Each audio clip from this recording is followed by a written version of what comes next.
equipe da ALAP. Sejam bem-vindos a mais um encontro. O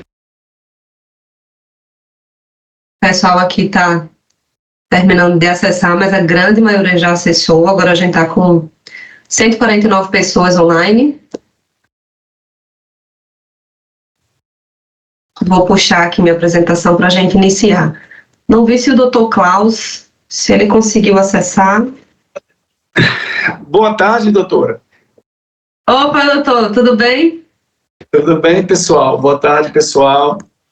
Eu sou o Klaus Magno. Hoje eu estou presidente da ALAP, né, em parceria com mais 43 laboratórios. Somos 44 laboratórios associados na ALAP. Estamos em estamos em 6 estados do Nordeste. A ALAP que começou pequenininha aqui no Ceará, depois expandiu para Rio Grande do Norte, Piauí, Maranhão, Pernambuco e Bahia. Hoje a gente fica feliz em estar botando quantas pessoas aqui nessa sala, Vanessa, até agora? 149. 149 pessoas, né, nesse projeto intitulado de Capacita ALAP, um nome bem interessante, de capacitação para os colaboradores dos laboratórios que fazem parte da ALAP. Estou vendo aqui a doutora Eliana aqui na minha frente. Bom dia, boa tarde, doutora. Tudo bem? Boa tarde, doutora Vanessa também, todos que estão presentes. Gente, e uma vez por mês a gente terá esse encontro.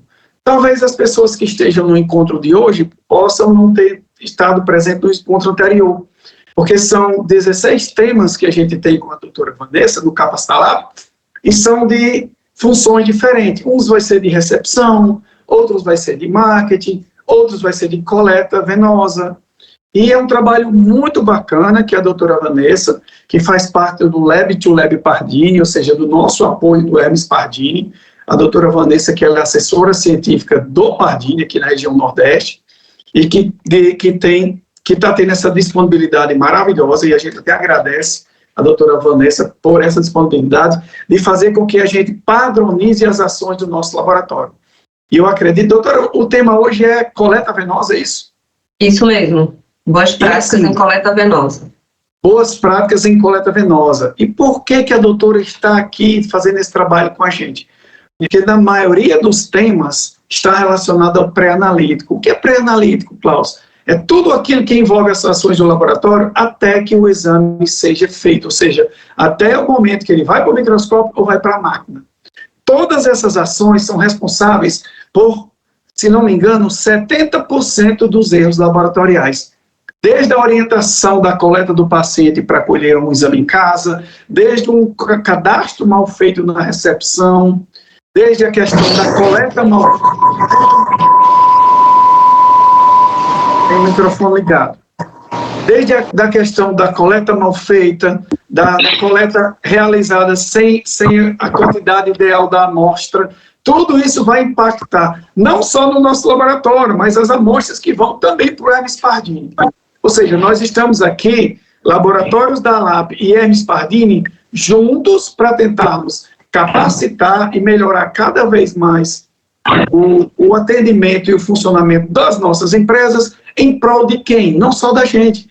Porque o maior beneficiado disso tudo são aquelas pessoas que todo dia entram na porta e a gente dá um bom dia feliz. São aquelas pessoas que entram no laboratório atrás de resolver um problema de saúde. E vocês sabem, em casa, quando vocês têm um filho doente, quando vocês estão com uma mãe ou um pai doente, como a gente sente aquela dor dentro da gente. E que a gente possa levar isso com empatia para todos os clientes que a gente atende em nossos laboratórios. E é por isso que a gente sempre traz capacitações para os laboratórios da ALAP. Então, agradeço de início a presença de todos vocês que estão aqui. Um bom dia especial para a minha turma do Laboratório Klaus Magno está aqui, e de todos os outros laboratórios. Doutora, passo a palavra para você. Tá, joia. Obrigada, Klaus.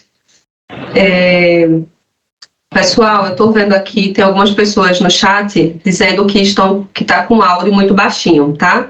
Essas pessoas talvez não vão conseguir me ouvir aqui, mas se tiver algum colega que esteja ouvindo, pede para o pessoal colocar no Viva Voz, o aplicativo no Viva Voz, tá? Porque senão fica como se você estivesse fazendo uma ligação, então o áudio fica muito baixinho. Vai no aplicativo do Teams, se tiver pelo celular, e procura aí o item, o ícone do microfone e coloca no Viva Voz. E aí o áudio melhora. Tá certo? Até coloquei aqui no chat também. Doutora, ou então sai e entra novamente, que às vezes resolve. Pode ser isso também. Benoíla, tem alguma dúvida? Tá com a mãozinha levantada?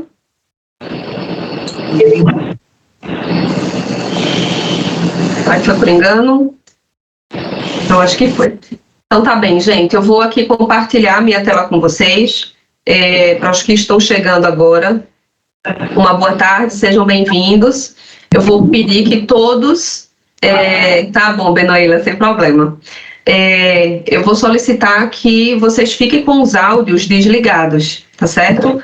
Vai aí no aplicativo, coloca o áudio desligado, mesmo no mudo, certo? Para não ficar causando interferência aqui na reunião, porque é muita gente, tá certo? Mas no final da apresentação, se alguém tiver alguma dúvida, a gente abre aqui um tempinho para a gente conversar, tá? Para vocês abrirem os microfones e conversar com a gente, tá certo? E também podem deixar as dúvidas no chat. Eu não consigo ver o chat enquanto eu estou com a minha apresentação aberta, tá? Mas depois que eu finalizar a apresentação, eu vou lá no chat e vejo se tem alguma pergunta, se tem algum comentário, tá certo? Para a gente discutir.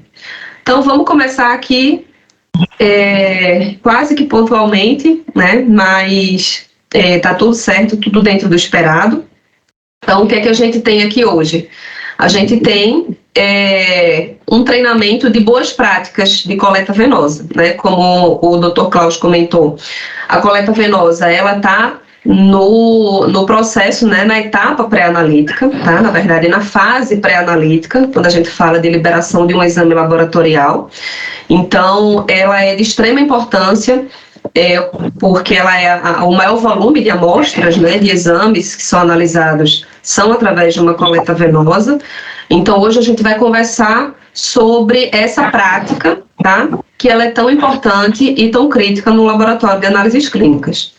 Então, trazendo aqui a definição de uma punção venosa, né? Então, uma punção venosa é sempre quando a gente precisa puncionar uma veia com a finalidade ou de obter uma amostra de sangue ou para fazer alguma infusão de fluidos ou medicamentos, né? Um soro fisiológico ou alguma medicação. Então, é sempre uma punção ali na veia.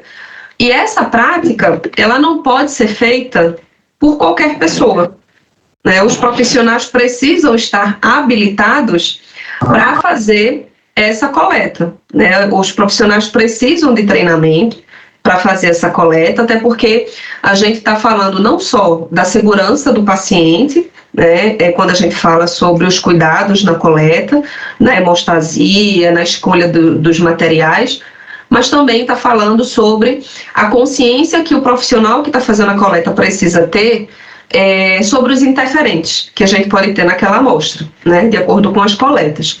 Então, por isso que é tão importante que esse profissional ele esteja habilitado para fazer essa coleta, tá? E antes de mais nada, antes da gente começar a falar sobre a coleta venosa, em primeiro ponto, a gente tem que lembrar da biossegurança.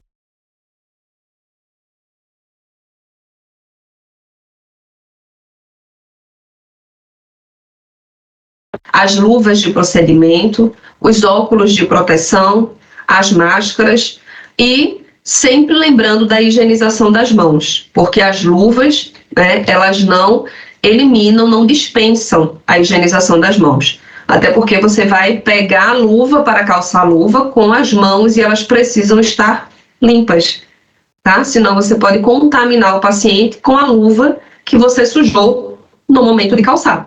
Então, sempre pensando nisso, né, nesse fluxo, tá?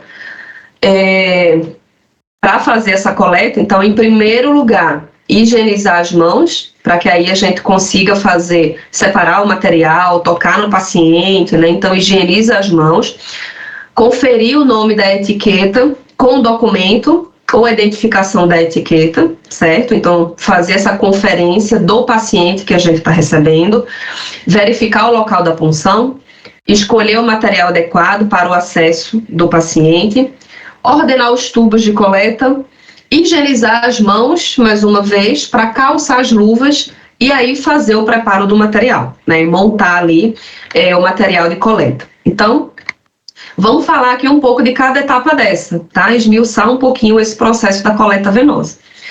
Então, a escolha do local da punção, do local onde a gente vai puncionar, né, que a gente vai obter o sangue, ela precisa ser de escolha do flebotomista, de quem está coletando. Tá? Então, a escolha, né, quem sabe o local correto e seguro para fazer essa punção é quem está coletando.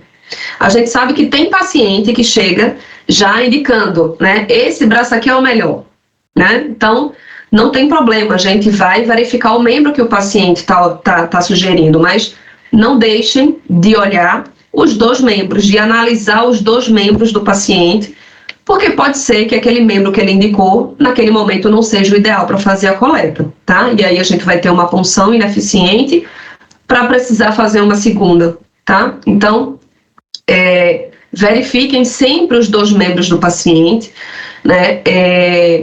Acomodando o paciente confortavelmente numa cadeira, com o braço levemente inclinado para baixo, para que você consiga fazer ali uma análise de onde que você vai puncionar, tá? Verifique os dois membros do paciente e também questione se há alguma possibilidade do paciente ter ou sensibilidade ao látex, tá? Que pode estar presente nas luvas, ou ao antisséptico, ao álcool 70, tá? Para que a gente evite qualquer tipo de sensibilidade ali, de alergia ao paciente.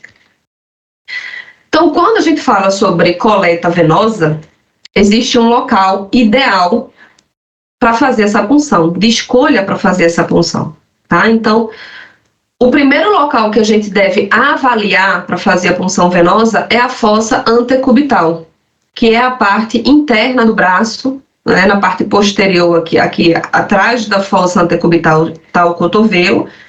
Então, na parte interna do braço, ali na dobra, é de fato essa fossa antecubital, que é onde a gente tem algumas veias disponíveis e seguras para fazer essa punção. Então, de fato, é o primeiro local que a gente deve avaliar para fazer essa punção arterial, essa punção venosa, tá?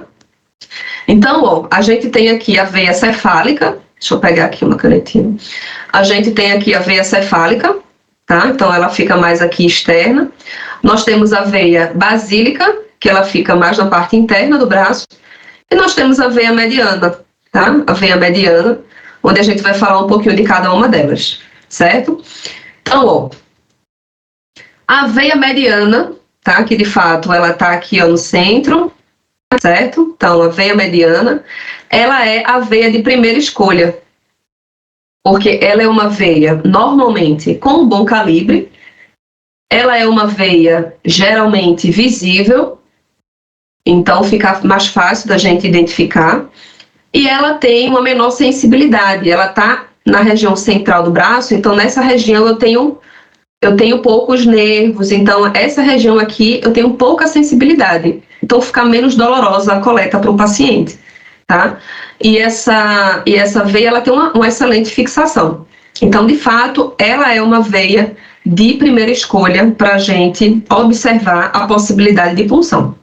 Se a veia mediana não tiver a possibilidade da punção, né, em nenhuma das duas fossas antecubitais do paciente, a gente vem para a veia de segunda escolha, que é a veia cefálica. A veia cefálica, ela está um pouco mais lateralizada, né, para fora do braço, certo? É uma veia que ela é um pouco mais superficial do que a veia mediana. Então, para a gente puncionar essa veia cefálica, é necessário diminuir um pouquinho mais o ângulo da punção, porque ela é um pouco mais superficial. Então, se eu fizer a punção com o ângulo que eu estou acostumada ali, de 30 graus, eu vou ter extravasamento de sangue, porque ele vai extravasar sangue no bisel da agulha. Então, há uma probabilidade maior de eu ter hematomas na coleta da veia cefálica por conta disso, certo? Por ela ser um pouco mais superficial. Mas ela é uma veia de boa fixação, então é uma veia segura também para fazer essa coleta venosa, tá? Então, se eu olhar a veia mediana não tem possibilidade, dá logo uma olhadinha ali na veia cefálica, porque ela é uma veia de segunda escolha. Nenhuma dessas duas possibilidades estão disponíveis, aí a gente vem para a veia basílica. A veia basílica é a veia de terceira escolha, então ela fica mais interno aqui, tá? Na região mais interna do braço. Ela é uma veia que ela já não tem uma boa fixação, então ela se movimenta bastante, é a chamada veia bailarina. E para a gente puncionar, a gente precisa ter bastante cuidado, porque ela fica próximo de nervos, ela fica próximo de artérias, então é até indicado que essa coleta seja feita de seringa, que não seja feita uma coleta a vácuo, tá? Então também tem possibilidade de ter hematomas nessa coleta, certo? Então, por ela ter um pouco mais de cuidado, um pouco mais de critério, ela é uma veia de terceira escolha para punção, certo? Se a gente observa das duas fossas antecubitais do paciente, né, os dois membros, e nenhuma das duas está disponível, tem possibilidade, a gente vem para as veias das mãos. Então, nas veias das mãos, o local ideal para a gente fazer a punção é o arco venoso dorsal, né, aqui, porque eu tenho um arco aqui de veia com um bom calibre. Então, de fato, é mais indicado fazer a punção aqui nesse local, né? Mas a gente precisa ter cuidado porque esse arco ele não tem uma boa fixação. Então, ele se move bastante. Então, você pode até fazer uma pressãozinha assim em cima para a gente conseguir segurar esse arco no momento da punção, tá? Pedir para fechar bem a mãozinha, porque aí a gente consegue uma fixação melhor desse arco. Então, esse arco é o local ideal para a gente fazer essa punção nas mãos e não é indicado que a gente utilize coleta a vácuo. Numa coleta nas mãos, o ideal é que a gente utilize ou um scalp ou utilizar uma seringa, certo? Por conta da sensibilidade desse local e também por essa mobilidade dessa veia. Né? A coleta a vácuo ela pode aumentar essa mobilidade. E aí, se a gente não tiver, né, em último caso, olhei os dois membros do paciente, não consigo veia nem nas fossas antecubitais e nem nas mãos, aí, em último caso, a gente vem para a veia dos pés, tá? As veias dos pés, aí a gente precisa ter um cuidado grande, tá, nessa coleta, por conta principalmente em pacientes que podem ter possibilidade de flebites, tromboses, né, necrose tissular, ou seja, pacientes diabéticos, porque qualquer complicação desta coleta, a gente pode trazer um dano para o paciente. Então, é sempre importante, né, alinhar com o médico solicitante essa possibilidade, tá? Não houve nenhuma possibilidade de coleta nos membros superiores. E aí, se for preciso um membro inferior, o ideal é alinhar com o médico, tá? De fato, a possibilidade dessa coleta para que a gente não traga nenhum prejuízo para o paciente. É sempre pensando, né? Segurança do paciente, o primeiro ponto é não causar dano ao paciente. Então, é sempre pensando nisso, tá? Então, muito cuidado quando a gente fala das veias dos pés para escolha para essa punção, tá? E aqui a gente tem alguns locais comprometidos onde a gente não tem indicação de punção, tá? Então, o primeiro ponto é fazer coleta venosa em acesso onde eu estou tendo infusão intravenosa. Então, se eu fizer a coleta neste acesso, eu posso contaminar a minha amostra, ou com medicação, ou com soro que está ali presente, né? Então, se houver essa necessidade, isso para pacientes internados, né? Então, alinhar com a equipe da enfermagem, né? Verificar em que momento foi feita a administração da medicação, para que você, no momento de desprezar, né, um pouco de sangue ali, do fluido, né? Não dispensar a medicação. Então, sempre alinhar com a equipe da enfermagem, se essa for a única forma de fazer a coleta, tá? Se houver outra possibilidade, faz a punção em outro local, tá? Locais com hematomas também não são indicados, porque a gente já está com um local dolorido para o paciente, um local onde a gente tem extravasamento sanguíneo, onde a gente tem células rompidas, então não é ideal. Na fístula arteriovenosa, ou seja, pacientes que fazem diálise, né, a não ser que o paciente esteja dentro da clínica renal e esteja no protocolo de coleta de exames de sangue mensal. Aí a gente faz a coleta direto da fístula, justamente na linha que é utilizada para diálise. Mas se não for essa possibilidade, se o paciente chegar no laboratório e tiver uma fístula arteriovenosa, a gente não pode fazer a coleta na fístula, tá? Para a gente não causar nenhum dano. Aquela fístula precisa estar preservada para que o paciente faça a sua diálise. Em locais com cicatrizes, né, ou queimaduras, então é uma região que está fibrosada, então a gente tem rigidez de tecido, a gente não consegue visualizar a veia, então não é indicado fazer a coleta nesse local. Membros nos lados onde o paciente fez mastectomia, né, para evitar linfedema, normalmente a paciente já sabe disso, que não pode fazer a coleta naquele membro, mas não custa nada questionar, tá? E locais onde a gente faz múltiplas punções. Então, de repente, fez uma primeira punção, não deu certo, e aí tenta a segunda punção na mesma veia, e vai ali, mexe. Então, aí eu já tenho um vaso comprometido com o recrutamento de plaquetas, porque você rompeu o vaso, você ativou a cascata da coagulação. Então, a gente já mudou a conformação ali normal do vaso, né, dos componentes. Então, não é indicado fazer a coleta em vasos que eu tenho múltiplas punções, certo? E aí, gente, depois que a gente escolhe, né, o nosso local de punção, a nossa veia que a gente vai puncionar, aí a gente vem escolher o tipo de material que vai utilizar, de acordo com a veia que eu vou puncionar, tá?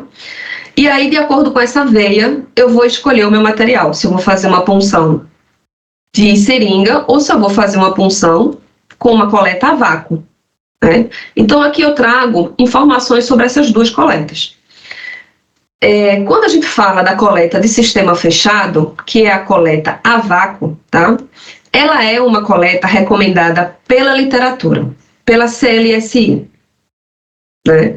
Então, ela está nos guidelines de recomendação, né, de processo de coleta, pelo fato da coleta de sistema fechado a vácuo trazer muito mais benefícios para a coleta do que uma coleta de seringa.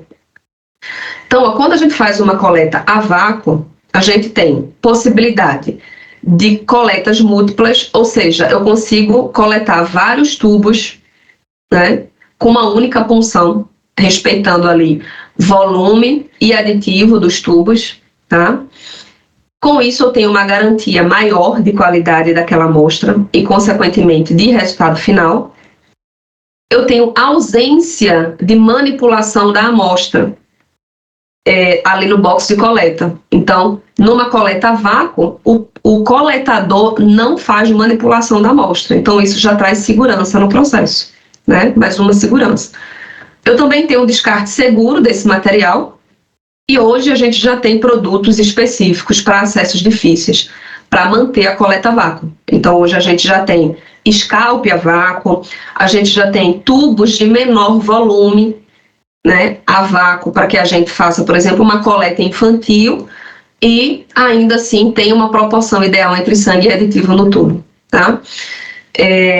Então, por esses motivos, né, a coleta a vácuo, ela de fato, ela é a recomendada para a grande maioria, né, o maior volume das coletas, mas ela tem dois pontos negativos, que o primeiro é a necessidade de treinamento. Então, de fato, a equipe precisa estar treinada para manipular esse material da coleta a vácuo, porque de fato é uma coleta diferente de uma coleta de seringa, no sentido de material a ser utilizado, né?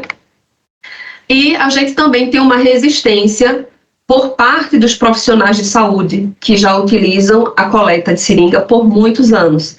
Então, a gente tem essa resistência da mudança de processos, né? Então, considerando, né, esses dois pontos negativos, né, a gente precisa levar em consideração, mas quando a gente compara com os pontos positivos eles são em maior número, tá? E aí, quando a gente fala de uma coleta de sistema aberto, que é a coleta de seringa, né, a coleta de seringa ela não vai deixar de existir, né, no laboratório. Inclusive, eu até citei aqui algumas veias, né, alguns locais de punções que a gente precisa da coleta de seringa, né, é necessário para a segurança. Mas é sempre pensando que são as situações pontuais, né, considerando as exceções. O ideal é priorizar a coleta a vácuo, tá, nas coletas.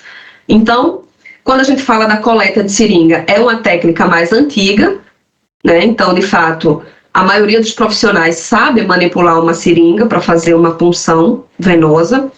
É um produto mais conhecido por ser utilizado também para infusão de medicamentos e, com isso, tem mais facilidade, né, de disposição, de disponibilidade desse material nas instituições de saúde. Então, toda instituição de saúde vai ter uma seringa. Então, é um material mais simples, né, de se encontrar. Então, tem esses benefícios da coleta de sistema aberto, né, da coleta de seringa. Mas quando a gente vem ver os pontos negativos, quando a gente faz uma coleta de seringa, a gente vai precisar manipular o material biológico ainda no box de coleta. Nós temos o risco de contaminação durante essa transferência, não só do coletador, mas também da amostra. Maior possibilidade de interferentes como coágulo, hemólise e fibrina na amostra, quando a gente faz essa coleta de seringa, pelo fato de que a amostra ela foi retirada, né, do paciente, da veia do paciente, e ela não entrou imediatamente em contato com o aditivo. Então, dependendo desse tempo da amostra da seringa até entrar em contato com o aditivo, a gente pode ter esses interferentes. Maior incidência de recoletas por conta disso e uma menor qualidade nos resultados, porque quanto mais interferentes, menos qualidade, menor é a qualidade no resultado, né? Então, a gente precisa sempre pensar em qual tipo ideal de material que eu preciso para fazer aquela punção, né? Então, se eu escolhi uma veia que eu posso fazer uma coleta segura a vácuo, eu escolho a coleta a vácuo. Agora, se eu escolho uma veia que eu preciso, de fato, necessariamente fazer uma coleta de seringa, porque é mais seguro, aí sim eu vou para a seringa, tá? Então, é sempre pensando na qualidade da amostra e na segurança desse processo. Então, escolhi o sistema de coleta que eu vou utilizar, eu venho para a escolha do calibre da agulha que eu vou utilizar para fazer a punção. E isso também está relacionado com o calibre da veia que eu vou puncionar. Então, se eu tenho uma veia com um bom calibre, eu também pego uma agulha com um bom calibre. Se eu pego uma veia difícil, fininha, aí sim eu vou diminuindo o calibre dessa agulha, tá? Porque é sempre pensando, se eu tenho uma veia com um bom calibre, né, um calibre largo, eu tenho um fluxo sanguíneo ali com uma certa velocidade, um fluxo bom. Mas aí se eu vou puncionar com uma agulha muito fina, aquele fluxo rápido de sangue, ele vai se espremer ali na agulha fininha, com um calibre menor, mais estreita. Então isso vai causar rompimento das células, causando hemólise na amostra, ou ativação de plaquetas, causando coágulos e fibrina, certo? Então, percebam que esse gauge que vocês veem, né, nas embalagens, ele é a unidade de medida, tá? De dimensão ali do calibre. Então, quanto maior o gauge, tá? Quanto maior o gauge dessa agulha, mais fininha ela é. Então, perceba que 21 gauge é 0,8, que é aquela verdinha aqui que está aqui na foto, e a de 22 gauge é a de 0,7, que é aquela pretinha, que ela é mais fininha. Então, se eu tenho uma veia de bom calibre, eu escolho a de 0,8, é a verde. Se eu tenho uma veia fininha, aí sim, eu pego a de 0,7. A mesma coisa é scalp. Então, gente, sempre pensando, quanto maior o gauge, ou seja, quanto mais fina a agulha, maior é a probabilidade que eu tenho de ter hemólise na amostra, certo? Então, eu preciso sempre escolher o calibre da agulha de acordo com o calibre do vaso que eu vou puncionar para a segurança do processo, tá? Inclusive, o inverso também não pode acontecer, de você pegar, fazer a identificação do paciente com uma veia muito fininha e pegar uma agulha com um calibre largo, né? Você vai danificar a veia do paciente, tá? Então, muito cuidado com isso. Depois que eu escolho o meu material de punção, separo o meu material de punção, eu venho para o garroteamento, né? Lembrando que esse garroteamento, que também é chamado de torniquete, você pode aplicar ele lá no iniciozinho, quando você vai identificar o local que você vai puncionar. Né? O garrote serve para causar uma pressão intravascular para que a gente consiga visualizar melhor a veia. Então, o garrote pode ser aplicado lá no comecinho para você identificar o local da punção. Identificou, solta esse garrote para você separar o seu material de coleta, tá? E aí, no momento da punção, aí você aplica novamente o garrote. Por que eu preciso fazer isso? Porque eu não posso deixar o membro do paciente garroteado por muito tempo. Quanto mais tempo eu deixo de garrote, maior é a possibilidade de interferente na amostra, como hemólise, fibrina e coágulos. Então, o tempo ideal, né, e máximo limite de garroteamento é 1 minuto. É o tempo validado, seguro, né, para que a gente consiga ali identificar a veia, né, visualizar a veia, fazer a punção e ter o retorno de sangue. Esse é o tempo que a gente precisa do garrote, tá? Então, um garroteamento acima de 1 minuto, a gente pode ter elevação de dosagem do potássio, por exemplo, né? Porque se eu tenho rompimento celular, o potássio está dentro da célula. Se eu tenho rompimento celular, o potássio vai estar extracelular. Então, se eu dosar aquela amostra, o potássio provavelmente vai dar alterado, tá? Então, é um dos exemplos de interferente que o tempo de garroteamento ele pode levar, tá? O tempo excessivo. Então, posicionar esse garrote, né, a cerca ali de 4 dedos acima do local que eu estou pretendendo puncionar. Não apertar intensamente, eu preciso que o pulso do paciente permaneça palpável, porque é uma semi-interrupção vascular. E se você vê alguma suspeita de contaminação, trocar o garrote imediatamente, tá? Então, aqui eu tenho uma ilustração de 2 vasos, tá? Que aí fica mais fácil da gente conseguir entender essa questão do garroteamento. Essa primeira figurinha aqui, eu tenho um fluxo sanguíneo livre, tá? Eu tenho aqui células, eu tenho proteínas, eu tenho potássio, tá tudo livre aqui nesse primeiro vaso. Já no segundo vaso, eu tenho uma interrupção, eu tenho um torniquete aqui, ó, tá? Eu tenho um torniquete aqui nessa região. Então, o torniquete é a semi-interrupção do vaso, né, do fluxo sanguíneo. Então, eu tenho uma hemoconcentração aqui de componentes, tá, do sangue, principalmente sólidos, porque o plasma ele começa a se deslocar para fora do vaso, né, e fica aqui dentro a parte sólida em seu maior volume. Então, é exatamente onde a gente vai puncionar. Se eu puncionar aqui, vai vir muito componente sólido. Esses componentes sólidos, eles vão entrar em atrito, aí a gente pensa já na física, e ele vai causar o rompimento das hemácias, que são muito sensíveis, ou a ativação das plaquetas. Então, isso a gente pode ter elevação do calciônico, de dosagem do calciônico, porque eu vou ter alteração de pH ali dentro do vaso, tá? Eu posso ter alteração da glicose, de potássio, de analitos de forma geral, tá? Então, é muito importante a gente pensar que quanto mais tempo de garroteamento eu tenho, mais probabilidade de erros. Ah, Vanessa, mas tem paciente que chega aqui com muito tubo. E se botar o garrote, o fluxo para, né? Eu já escutei muito isso, isso é um fato.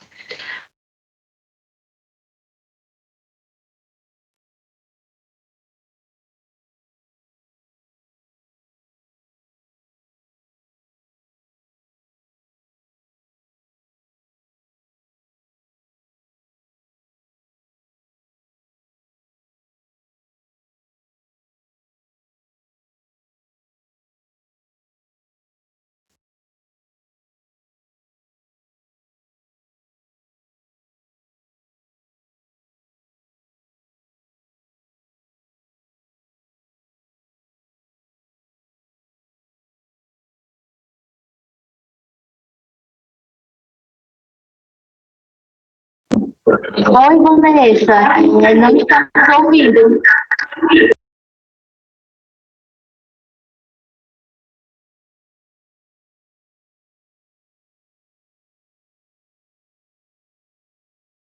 Vanessa, parou a apresentação.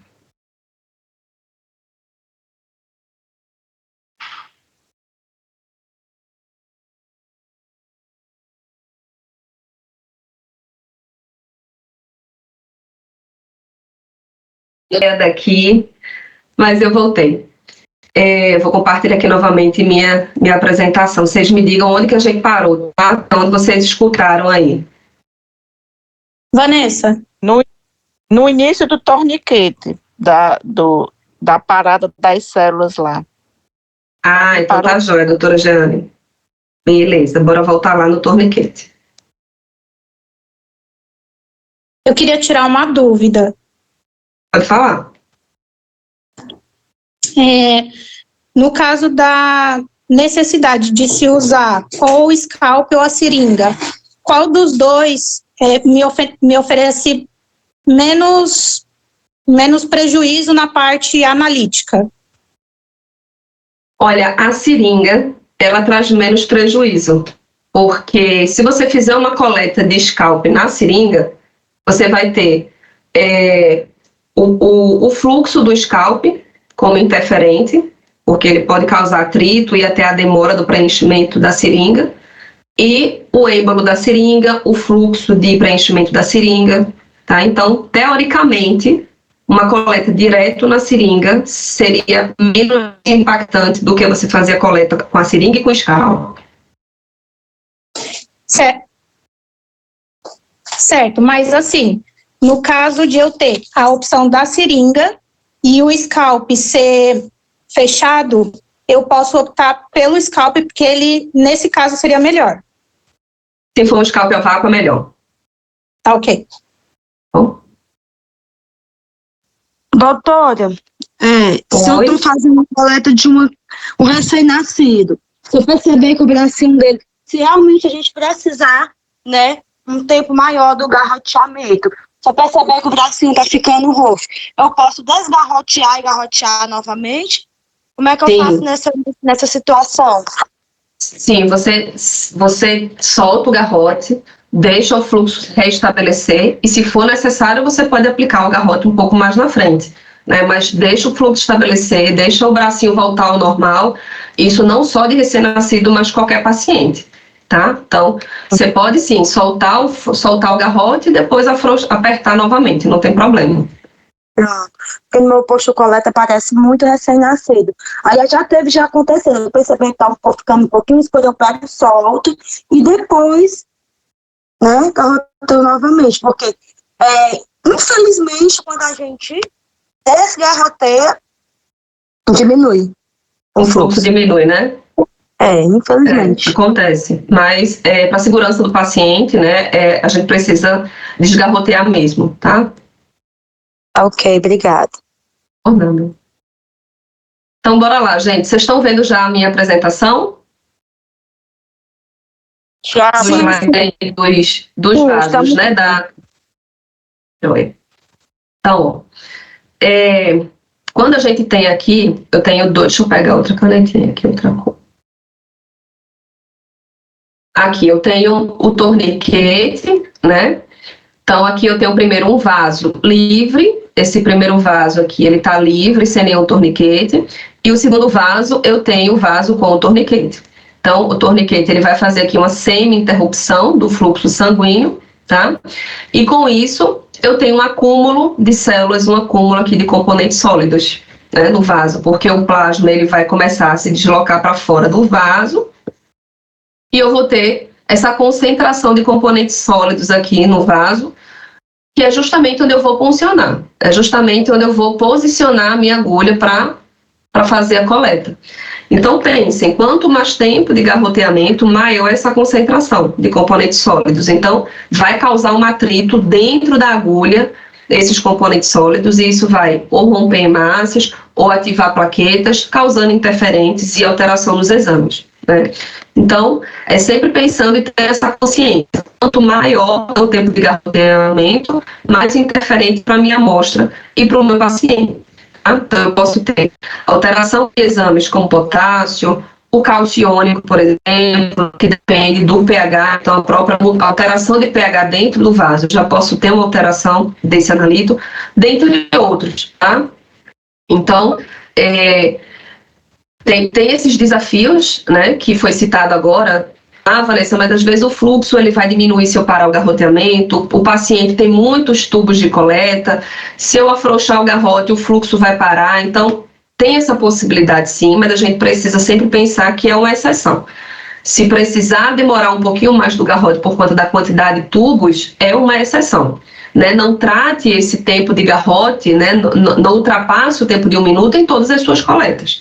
Não garroteie o seu paciente, depois é que você vai preparar o material, para depois funcionar, porque aí você vai trazer interferente para todas as amostras. Tá? Então, a gente precisa tratar a exceção como exceção. Tem algumas situações que o garrote vai precisar um pouquinho mais por conta dessa quantidade de tubos, tá? Mas é sempre pensando que quanto maior o tempo de garroteamento, maior é a probabilidade de interferência.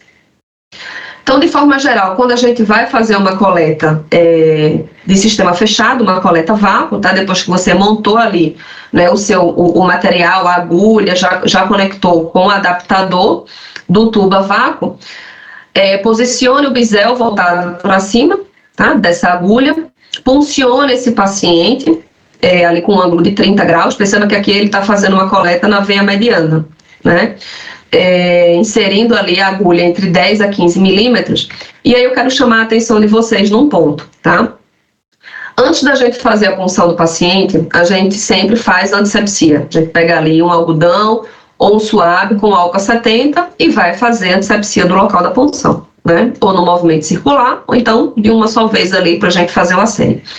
E aí eu observo muito, né, que o coletador, ele faz essa antisepsia, mas antes de fazer a punção, ele toca novamente na veia para se certificar que ela está ali e pá, funciona onde ele acabou de tocar. Então, gente, essa prática, né, tá levando à contaminação do paciente. Porque se você fez a antisepsia, você limpou. Se você tocou, você contaminou, certo? Então, Vanessa, mas aí eu fico com receio, eu gosto de tocar antes de puncionar, então toca um pouquinho antes da veia, não toca em cima onde você vai puncionar, tá? Porque isso vai correr o risco de você contaminar o paciente, tá certo? De repente o paciente tem uma complicação ali no local da punção, simplesmente por uma questão de contaminação, tá certo? Então, muito cuidado nesse vício, né? Eu chamo de um vício, de tocar ali na veia antes de puncionar, tá? Para que a gente não contamine o paciente. Então, se for necessário, né, esticar a pele do paciente para você ter uma fixação melhor ali da veia, né, uma punção mais segura, então pode esticar a pele do paciente. E aí, depois que você punciona e você adapta o primeiro tubo, o sangue fluiu no primeiro tubo, você já pode soltar o garrote, tá? Porque, como a gente falou, o garroteamento ele é necessário para a gente visualizar a veia, puncionar e verificar que eu já estou tendo retorno de sangue. Tive retorno de sangue, eu já posso afrouxar o garrote. Então, afrouxei o garrote e vou preenchendo tubo por tubo, tá? Então, aguardar que de fato o sangue seja preenchido no tubo por completo, então o fluxo ele vai começar a diminuir, né, o preenchimento, então de fato o vácuo ele vai diminuindo, preencheu o primeiro tubo, retira o primeiro tubo, encaixa o segundo e você já homogeniza esse tubo que você acabou de preencher. E assim sucessivamente até finalizar a coleta, para que você retire essa agulha de forma segura, tá?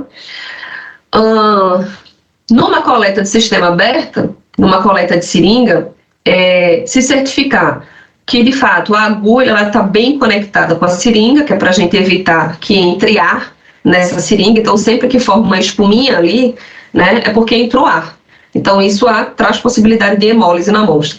Então verifica essa conexão certinha entre a agulha e a seringa, soltar esse êmbolo para frente e para trás, tá, antes de fazer a punção, solta mesmo esse êmbolo, pelo menos umas 3 ou 4 vezes, que é para te ajudar no momento da aspiração, certo? Para não ter aquela pressão do êmbolo, no momento da aspiração, e isso pode causar rompimento das células. Então, solta o êmbolo, com o bisel voltado para cima, né, você vai puncionar a veia. E aí, viu que tem fluxo sanguíneo, você solta o garrote, né, e vai manter a agulha ali o mais estável possível, até você aspirar o sangue, o volume necessário, para que depois você transfira para os tubos, tá? E depois, lembrar de fazer a hemostasia do paciente, que a gente vai falar um pouco lá no final. Então, é basicamente isso, vocês já estão acostumados a fazer punção, né? Então, aqui é só para fazer um reforço aí desse processo. E aí, quando a gente vai preencher os tubos de coleta, existe uma ordem, né? Existe uma ordem de preenchimento que é para a gente evitar que a contaminação entre os aditivos, que já existe, né, na sequência, que essa contaminação interfira nos exames. Então, a contaminação entre os aditivos existe, mas se eu seguir essa ordem de coleta, essa contaminação não interfere nos exames. Então, aqui vocês estão vendo que no primeiro ponto, né,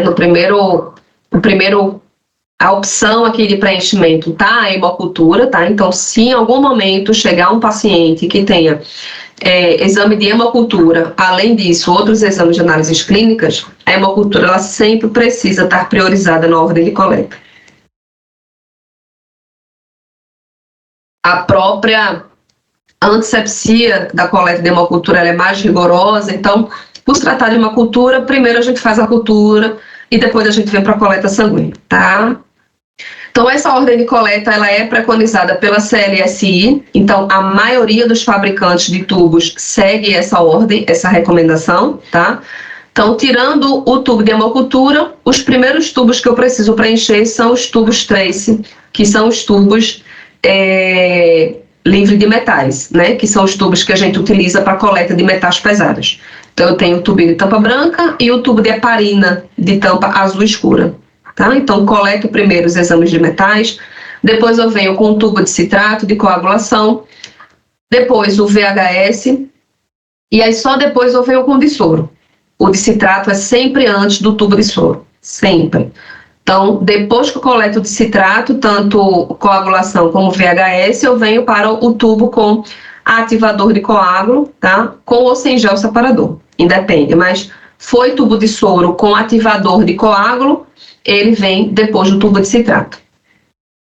Depois do tubo de soro, aí eu venho com o tubo de heparina, quando eu preciso fazer a coleta para outros exames que não sejam de metais, né? Então, uma vitamina C, por exemplo, ela entra aqui depois do soro.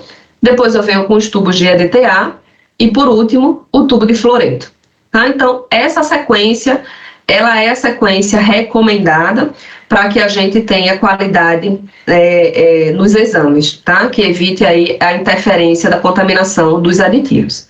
Então, dependendo do tipo de amostra que eu preciso obter para fazer aquele exame, eu vou escolher o tubo de coleta, né? Então, escolho os meus tubos de coleta de acordo com os tipos de amostra que eu vou precisar obter de acordo com aqueles exames cadastrados. Então, eu preciso entender os tipos de amostras que eu consigo obter para que eu faça essa distinção entre os tubos que eu vou utilizar.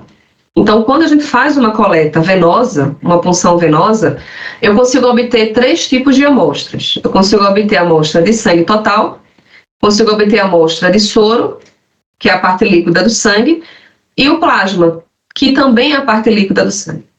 Tá? Então, quando que eu obtenho um sangue total? Eu obtenho um sangue total quando eu faço a coleta num tubo com anticoagulante e não submeto esse tubo à centrifugação. Então, eu faço a coleta num tubo com anticoagulante, homogenizo, e esse sangue vai ficar lá, preservado, intacto, sangue total, para que eu consiga analisar, tá? Algum exame que necessite da amostra do sangue total. E para eu conseguir obter a parte líquida do sangue, eu vou precisar fazer a coleta e submeter esse tubo à centrifugação, para separar as células da parte líquida do sangue. Mas aí eu consigo obter 2 tipos de amostras, né? O soro e o plasma. Então, o soro eu vou obter sempre que eu fizer a coleta num tubo em que o coágulo se forme, tá? Então, se eu faço a coleta num tubo ou sem aditivo, ou com ativador de coágulo, o coágulo se forma, os componentes de coagulação são consumidos no coágulo, e quando eu centrifugo, eu tenho a parte líquida do sangue, sem os fatores de coagulação e o fibrinogênio. Agora, quando eu faço a coleta num tubo que o coágulo não se forma, ou seja, num tubo com anticoagulante, e eu submeto à centrifugação, eu vou ter a separação das células e do plasma, que é a parte líquida. Mas como eu não tive coágulo, eu tenho os componentes de coagulação disponíveis na parte líquida, que é o plasma. Tá? Então, a diferença entre soro e plasma é esse. O soro, o coágulo se forma e eu não tenho os fatores de coagulação disponíveis. E no plasma, o coágulo não se forma. E eu tenho os fatores de coagulação junto com o fibrinogênio lá no plasma disponível. Tá? Então, de acordo com os tipos de amostra que eu preciso, né, obter, eu vou escolher lá os meus tubos para fazer a coleta e seguir aquela ordem de coleta de preenchimento. Tá? Então, como vocês sabem, todo tubo existe uma marca de preenchimento que é para a gente seguir, né? E essa marca de preenchimento não é o Pardini que fala, né? Não é nenhum laboratório que fala, é o fabricante que te indica. O fabricante, o tubo já sai da fábrica te dizendo, você precisa coletar tanto, tá? Então, o volume que você vai colocar naquele tubo não diz respeito à quantidade de exames cadastrados. Isso é bem importante, tá? Porque tem gente que pensa, mas eu só tenho um exame, o paciente só tem um hemograma. Por que eu vou coletar 4 ml de sangue se o paciente só tem um hemograma? Eu concordo com você que eu não vou precisar de 4 ml para fazer o hemograma. Mas, se eu não preencher o tubo com os 4 ml, se o tubo necessitar, eu vou ter uma amostra sem qualidade para analisar o meu hemograma. Tá? Então, quem diz o volume do tubo de preenchimento é o fabricante. Então, observe, em cada tubo tem uma marquinha de preenchimento. Aqui eu tenho 2 exemplos. Eu tenho um tubo que tem uma setinha, que é um tubo de citrato. Esse tubinho aqui de tampinha vermelha, ele tem um quadradinho aqui, é porque ele está bem discreto, mas ele tem um quadradinho aqui do ladinho preto. Então, ele te diz a marquinha de preenchimento, tá? Cada fabricante mostra de uma forma, mas eu preciso sempre respeitar essa marquinha. Por quê? Se eu tenho um tubo de 4 ml, o fabricante colocou ali dentro aditivo para 4 ml. Se eu tenho um tubo de EDTA de 4 ml, eu tenho um EDTA ali dentro para 4 ml. Se eu tenho um tubo de citrato de 2 ml, eu tenho um citrato ali dentro para 2 ml. Então, é pensando, se eu colocar a mais ou a menos do que o fabricante indica, eu vou ter uma amostra sem qualidade. Eu vou ter uma amostra com algum interferente. Se eu tenho um tubo de 2 ml, tá? Digamos aí um tubo de citrato de 2 ml. Mas aí você fez uma coleta de seringa e você foi para encher o tubo, mas aí você não viu que era um tubo de 2 ml e colocou 4, como de costume. Mas ali, gente, eu vou ter um tubo com aditivo para 2 ml e eu coloquei 4. Então eu vou ter um coágulo na minha amostra, né? Porque o aditivo para 2 ml não vai dar conta dos 4 ml. A mesma coisa se eu faço o inverso. Se eu tenho um tubo que eu tenho 4 ml, é um tubo de 4 ml, mas eu só coloco 2. Eu vou ter mais aditivo do que a amostra. Então, essa amostra vai estar diluída, né? No hemograma, por exemplo, a gente tem alteração de índices hematimétricos pela diluição da amostra por conta do excesso de EDTA.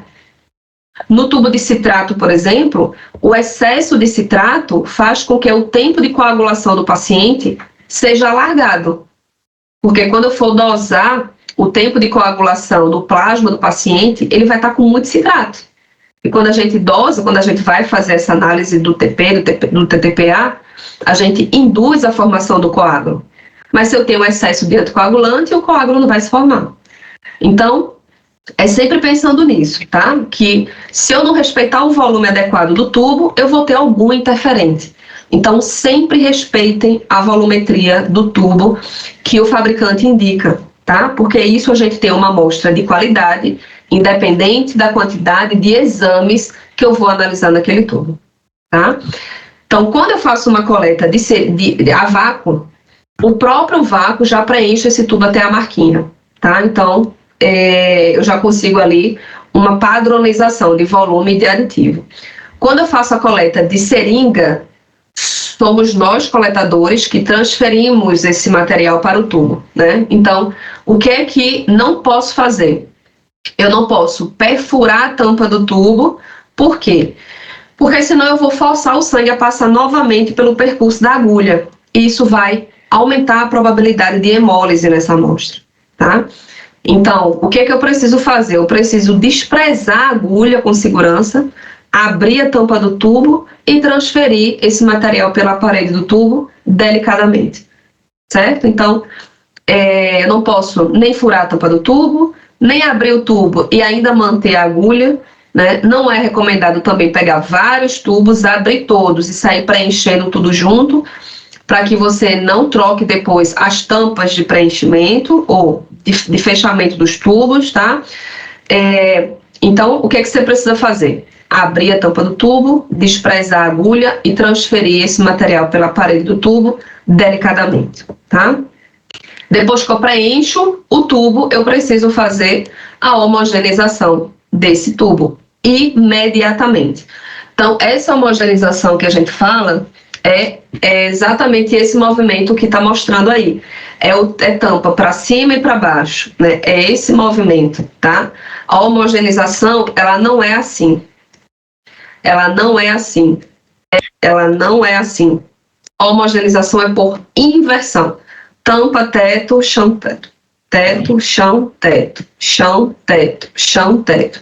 Essa é uma inversão, tá? Tampa, teto, chão, teto é uma inversão. Então, é muito importante a gente homogeneizar todos os tubos, inclusive o tubo de soro, o tubo com ativador de coágulo, o tubo gel. Tem muita gente que acha que esse tubo não precisa homogeneizar, tá? Mas precisa sim, porque ele tem ativador de coágulo, tá? Eu só não preciso homogeneizar um tubo se ele não tem aditivo. Se ele tem aditivo ali dentro, eu preciso homogeneizar de 5 a 8 vezes, certo? Então, não misturar muito rápido, não homogeneizar rápido para a gente não causar hemólise, né? Se a gente não homogeneizar bem os tubos, a gente pode ter coágulo, a gente pode ter dificuldade de retração de coágulo em tubo que eu vou obter soro, porque eu não misturei bem com o ativador de coágulo, tá? Então, a homogeneização, ela é extremamente necessária para que a amostra fique adequada, para que a gente consiga separar ou analisar da forma adequada. Depois que eu faço a homogeneização, eu venho para o armazenamento dos tubos no pós-coleta. Então, eu preciso deixar o tubo na vertical, aqui na estantezinha, tá? Sempre coletou, preencheu o tubo, homogeneizou, deixa eles aqui verticalmente na estante, que é para o coágulo se formar lá no final, tá? Lá no finalzinho do tubo, que é para a gente evitar a formação de fibrina na parede do tubo, ou até mesmo de microcoágulo na tampa, porque esse microcoágulo, ele solta depois daqui da tampa e hemoliza o soro já separado. Então, deixa essa retração do coágulo acontecendo com o tubo ali na vertical, tá? Aqui a gente tem algumas estratégias, né, para coleta infantil. A gente cita um pouco aqui a coleta infantil, que é uma coleta desafiadora, né? A gente já teve até uma pergunta aqui sobre a coleta infantil.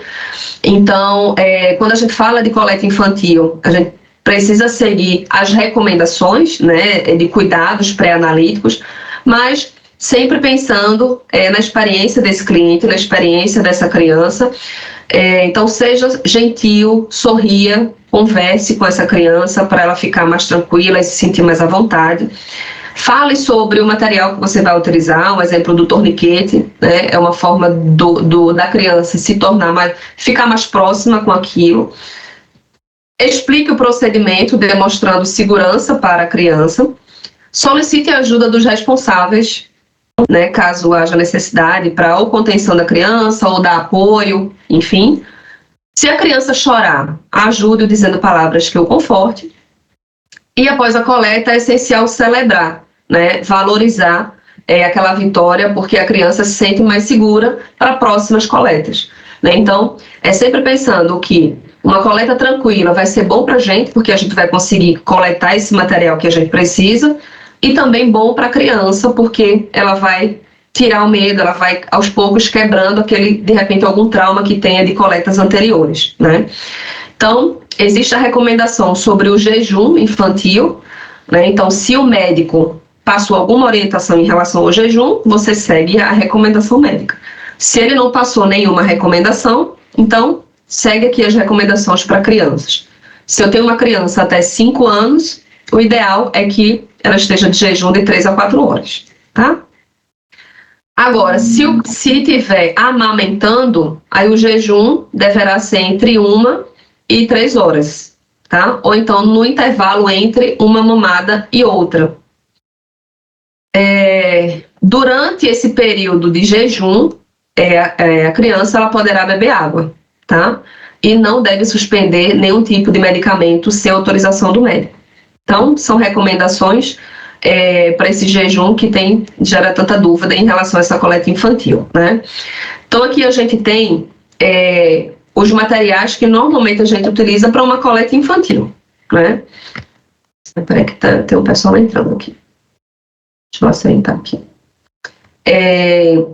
Então, nós temos aqui materiais para coleta infantil, reforçando que todo o cuidado, né, da coleta infantil, ela também, da coleta adulta, serve para a coleta infantil, quando a gente fala de tempo de garroteamento, de escolha do melhor material para punção, escolha do calibre da agulha, tá? Então, aqui nós temos as seringas, né, nós temos um tubo a vácuo. Quando o tubo tem esse alinho branquinho aqui, né, desse fabricante, ele está indicando que o volume do tubo é menor, tá? E aqui nós temos os scalpes, né, que facilitam essa coleta infantil. Então, relembrando, né, quanto maior o gauge, maior a possibilidade de hemólise, tá? Ou seja, quanto mais fininho esse scalpel ou essa agulha. E reforço sobre o volume de sangue coletado dessa criança. Né? Então, principalmente quando são recém-nascidos, existe um limite de volume de sangue que eu posso coletar de acordo com o peso da criança. Então, aqui eu tenho um exemplo, né? Um recém-nascido, digamos que ele tem uma média de peso ali de 2,7 a 3,6 quilos, tá? É uma média de uma criança ali com um peso normal ao nascer. Então, crianças entre esse peso aqui, né? Nessa faixa de peso, eu posso coletar no máximo, né, entre 8 a 12 ml, a 11 ml de sangue, na verdade, tá? Então, eu chamo a atenção disso porque pode ser que tenha muitos tubos, né? Pode ser que você não tenha tubo de menor volume, pode ser que você faça a primeira coleta, coagulou, aí você vai para a segunda. Então, muito cuidado com o volume de sangue que a gente coleta, principalmente de crianças, que é para a gente não ter nenhuma intercorrência, né? Não causar anemia na criança, certo? Ter muito cuidado com isso. Então, durante a coleta, independente se é uma coleta adulta, se é uma coleta infantil, a gente tem algumas dificuldades e tem algumas situações que a gente pode contornar durante a coleta, tá? Então, aqui eu tenho alguns exemplos, né, de problemas durante a coleta. Então, o primeiro é o colabamento. Então, o colabamento é quando a gente tem a junção, né, das paredes do vaso, e aí a gente tem interrupção de fluxo sanguíneo. Então, isso pode acontecer quando, por exemplo, eu faço uma coleta a vácuo numa veia muito fininha. Então, a pressão do vácuo, né, pode fazer com que a veia colabe mesmo. Então, uma dica, tá, é retroceder um pouquinho o tubo do adaptador, que é para retirar, né, soltar um pouquinho essa pressão do vácuo, para que o fluxo se restabeleça. Outra situação é a estenose, tá? Quando de fato o vaso, né, ele cola, ele vai fechar ali. Pode ser também por conta da coleta a vácuo, certo? Ou então a pressão colocada ali na seringa. Então, retrocede um pouquinho a agulha e gira sutilmente o adaptador, que é para a gente conseguir soltar essa parede do vaso e restabelecer esse fluxo sanguíneo. Ou a gente pode ter também a transfixação da veia, que é quando você insere a agulha mais do que deveria, né? Então, você passou da veia.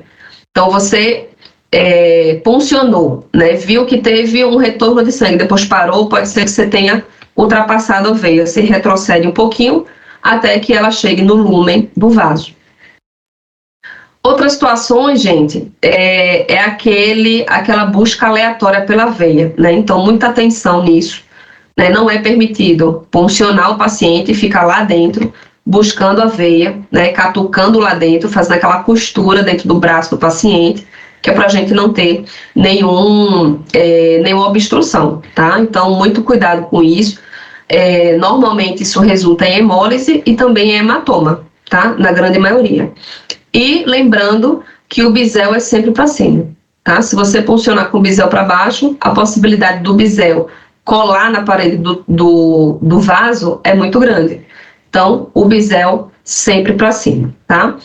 Então, todos esses cuidados, né, nessa coleta venosa é para a gente evitar os interferentes na amostra. Além de cuidar do paciente, além da segurança do paciente, a gente tem aqui os possíveis interferentes que a gente precisa evitar, né? Então, a gente cita a hemólise, a gente cita o coágulo, as fibrinas, tanto no soro como no plasma, e a lipemia, né? Então, de forma geral, como que eu faço para evitar, né, esses interferentes? Então, a hemólise, que é quando eu tenho o rompimento celular, né, a hemólise a gente consegue até visualizar por conta da tonalidade da amostra, por conta da quantidade de hemoglobina exposta, eu consigo evitar a hemólise não aplicando tapinhas no local a ser puncionado, tá? Então, tem paciente que já vem com as tapinhas, né? Então, se ele já vier com a tapinha, você olha o outro membro dele, tá? Para ver se é possível fazer a punção no outro membro. Se não for, você já orienta que na próxima vez ele não venha com as tapinhas, tá? Porque a gente pode estar rompendo hemácias antes de fazer essa coleta. O álcool deve secar. Oi?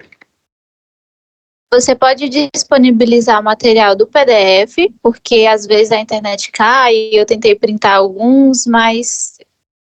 Sim, a gente consegue disponibilizar sim, Anne. Fica tranquila.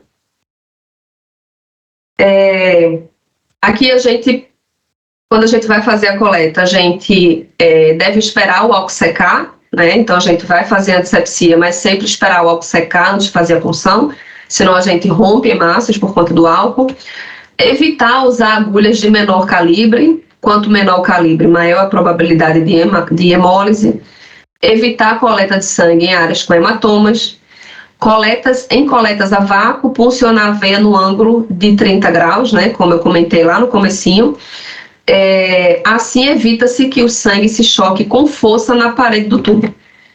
Então, com esse ângulo, a gente consegue que o fluxo sanguíneo, quando entra no tubo, ele não se choque lá no fundo, tá? Que isso pode causar hemólise.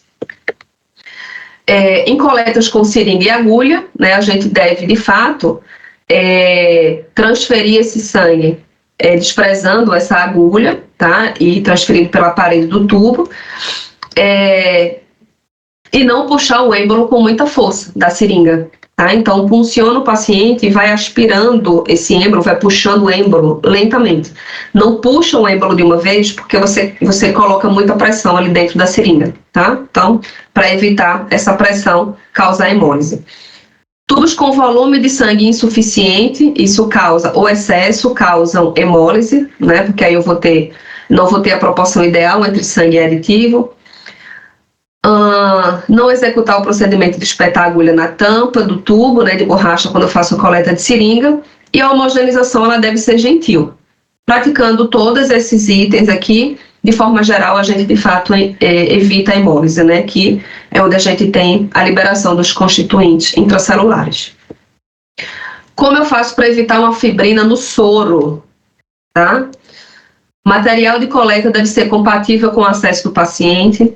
Os tubos coletados com volume de sangue inferior ao preconizado, né, ou seja, menos volume do que o fabricante indica. Eu tenho uma relação inadequada entre sangue e aditivo, tá? Então isso resulta na formação dessa fibrina no soro. Coletas em sistema fechado, onde o tubo é retirado antes do preenchimento, Então, por mais que a gente faça uma coleta a vácuo, que ele já preenche o tubo, eu preciso esperar o tubo preencher até o final, tá? Homogeneização insuficiente ou inexistente dos tubos de soro, é como eu falei, gente, tubo de soro também homogeneiza, tá? Se eu não homogeneizar, eu corro ao risco de ter essa fibrina no soro.